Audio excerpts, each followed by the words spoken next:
US President Donald Trump has tightened his grip on the Republican Party as Kentucky voters ousted one of the few conservative lawmakers willing to openly challenge his authority, Congressman Thomas Massey's defeat, which was predicted by US news networks, including NBC and CNN, about 2 hours after polls closed on Tuesday, marks another victory in Trump's campaign to punish dissent within Republican ranks.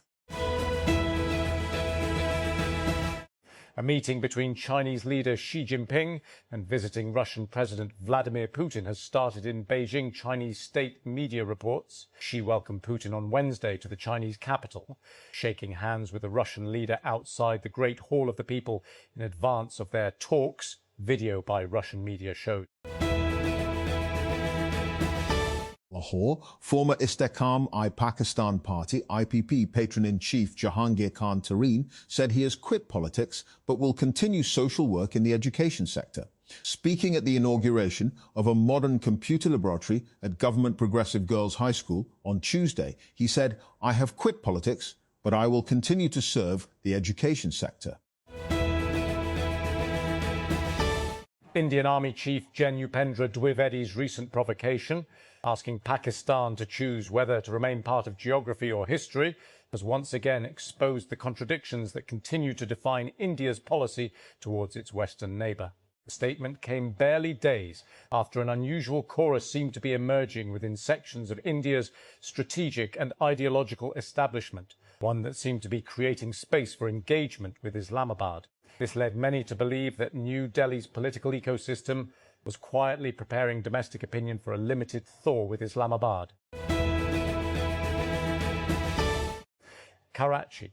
Rights activists and community representatives have demanded that the government announce a comprehensive resettlement plan before carrying out any eviction or demolition drive in connection with the Karachi-Peshawar Main Line ML1 railway expansion project, and warned that the enforcement of the railway right-of-way (RAW) principle should not become a pretext for acquiring excessive land from the poor families living along the tracks. The ML1 project is seen as a game changer as it aims to upgrade and modernise the key infrastructure to enhance freight and passenger connectivity from Karachi to Peshawar.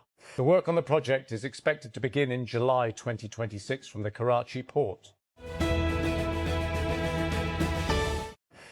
United States President Donald Trump, his family and his businesses have been granted immunity from any ongoing audits into their tax affairs, according to a directive by the Department of Justice. The move on Tuesday came as an addendum to Trump's agreement a day earlier to settle a $10 BN lawsuit against the Internal Revenue Service, IRS, over the leak of his tax information to media outlets between 2018 and 2020. Nigerian forces working with the United States claim to have killed 175 ISIL fighters in a series of joint strikes in the country's northeast in recent days. The Nigerian Defense Headquarters said on Tuesday that operations conducted with the U.S. military's Africa Command, AFRICOM, destroyed checkpoints, weapons caches, logistics hubs, military equipment and financing networks used by ISIL and the ISIL affiliate in West Africa province, ISWAP, which has led a years-long struggle in the region. The harrowing details of the widespread torture and sexual violence inflicted on Palestinian prisoners, men, women and children, by Israeli forces, as chronicled by New York Times columnist Nicholas Kristof, are a damning indictment of the so-called civilized world that looks the other way when war crimes are committed by the Zionist state. Kristof's account, published last week, is based on interviews with a number of Palestinians who have experienced sexual violence at the hands of soldiers, settlers, interrogators in the Shin Bet Internal Security Agency, and, above all, prison guards. Among the victims interviewed was freelance journalist Sami Al-Sai, 46, who was detained by Israeli authorities in 2024. The description of his experience in prison is as horrific as that of countless other Palestinian men and women who have endured brutal acts of sexual violence. The journalist linked his abuse to pressure from the Israeli authorities to turn informer. Pride in his profession kept him from yielding to their demand. Many others in his place would have succumbed to the pressure. To be wealthy and honoured in an unjust society is a disgrace. Confucius often wondered that if I ever come to be awarded one of Pakistan's civil honours, not that I deem myself worthy of one, would I accept it? After all, many of my colleagues have done so and flaunt them with great pride. I am not sure I would. Indian PM Narendra Modi's penchant for not taking questions during interactions with the press did not go down well with journalists in Norway who wanted to quiz the visiting dignitary. Mr. Modi is on a 6-day, 5-nation tour and landed in Oslo on Monday to attend the 3rd India-Nordic summit. The United States Senate has advanced a war powers resolution that could prevent President Donald Trump from using military force against Iran without congressional authorization amid widening fallout from the conflict. The vote on a procedural measure to advance the resolution was passed on Tuesday by a margin of 50 to 47, with a handful of Republicans joining Democratic colleagues to pass the measure in a rare rebuke of the president. Russian President Vladimir Putin arrived in China on Tuesday evening for a 2-day visit centred on talks with Chinese President Xi Jinping as Moscow and Beijing draw closer amid war, sanctions and an increasingly fractured global order. Putin's visit is the second face-to-face meeting he has held with Xi in less than a year and coincides with the 25th anniversary of the 2001 Treaty of Good Neighbourliness and Friendly Cooperation, the agreement that formalised ties between Russia and China following decades of ideological rivalry and mutual suspicion. The United States will ensure that the Democratic Republic of the Congo's DRC football team can enter the country to play in the World Cup, making an exemption to an Ebola-related entry ban, according to a senior Department of State official. We expect the DRC team to be able to attend the World Cup, the official said, on condition of anonymity. Former Cuban leader Raul Castro could be indicted for his alleged role in the shooting down of 2 civilian planes 30 years ago that killed 3 Americans and sent U.S.-Cuba relations plunging. The planes belonging to a Miami-based volunteer organization called Brothers to the Rescue were shot down in 1996, triggering the long-standing embargo on Cuba that remains in place today. As with many other Cubans in their 70s, Alina Fernandez's first memory of Fidel Castro was watching his interminable speeches on television. My generation used to pray in front of the TV for him to finish so we would be able to watch our cartoons, she recalled in a CNN interview Monday. That's the way I grew up.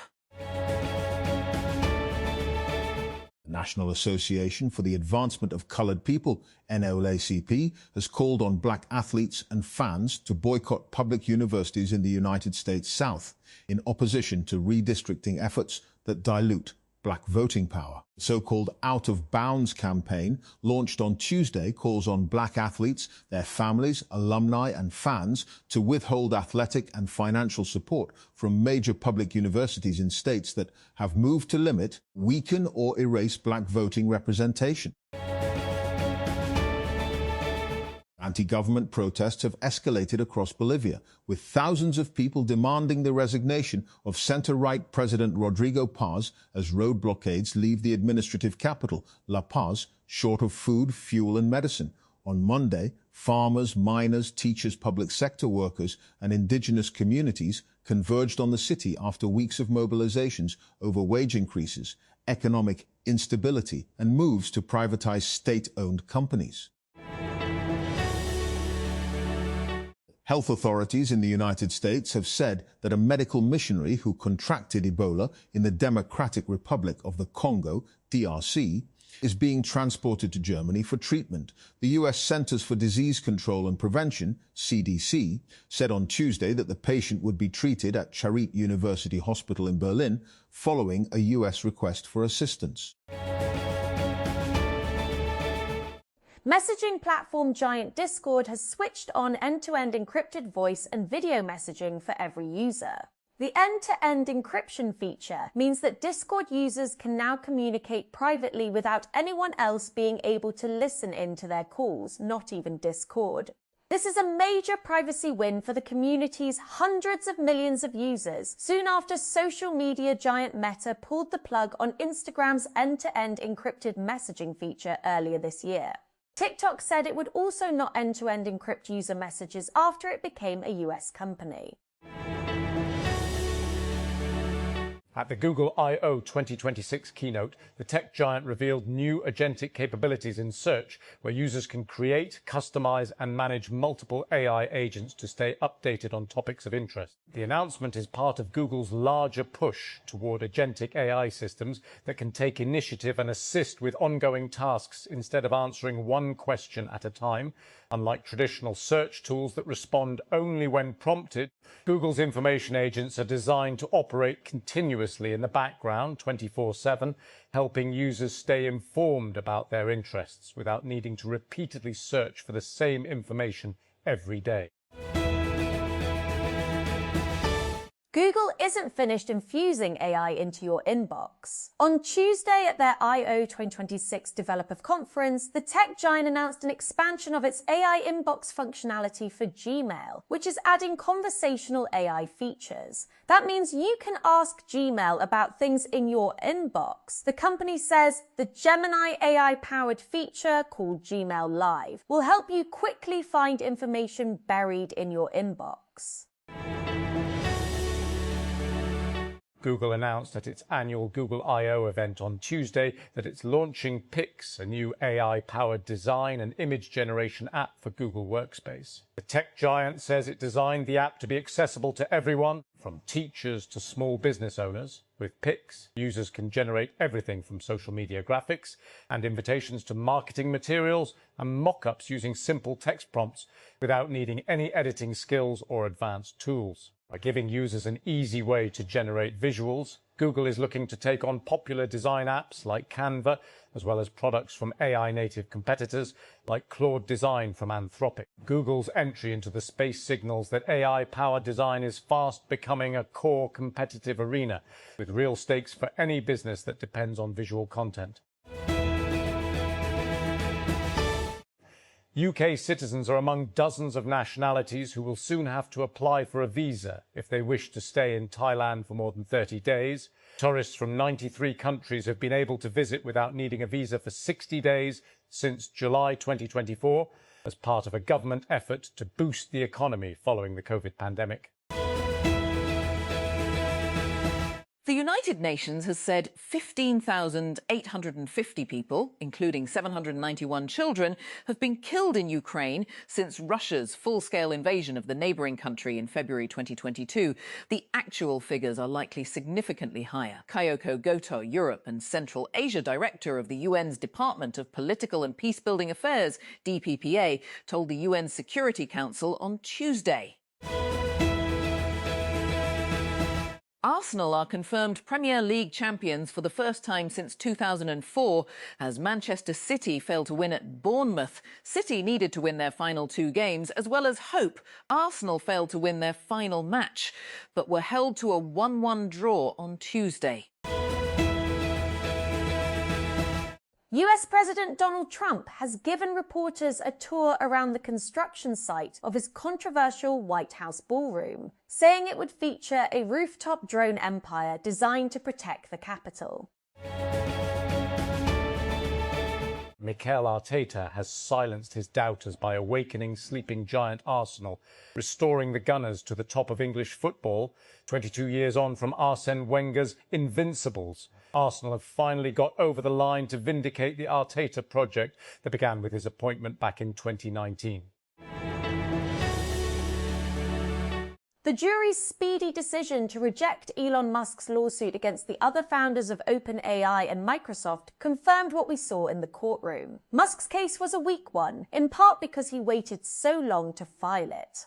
Watching the closing arguments last week, OpenAI's attorneys detailed point by point how the law was on their client's side, while the plaintiff's team focused on Sam Altman's apparent lack of credibility and expressed disbelief that anyone would disagree with Musk's accusations. Shay Schwartz knows a lot about email phishing attacks. As a teenager, he made money as a hacker, but after getting caught at age 16, he realised he could use his cyber talents to prevent attacks rather than launch them. He went on to spend about a decade in top-tier cybersecurity roles, leading major projects for Israel's elite defence and intelligence units. Before joining Axis, the startup later acquired by HPE. Startup acquired by HPE. 3-year-old Mack Industries has acquired solid rocket motor startup Xquadrum in a $50 million cash and equity deal, the Huntington Beach-based defense startup tells TechCrunch. Xquadrum, now rebranded as Mack Energetics, has been fully folded into Mack's operations, giving it direct control over one of the most important and constrained components in modern unmanned systems. The deal itself started with a lucky break. The two companies first connected last September when an Xquadrum customer at an MIT recruiting event happened to overhear a Mack recruiter mention that the company was in the market for a solid rocket motor supplier. Introductions were made, Mack came in as a customer, and now, roughly 5 months later, it has acquired the company outright, beating out upwards of 8 other potential buyers in the process, it says.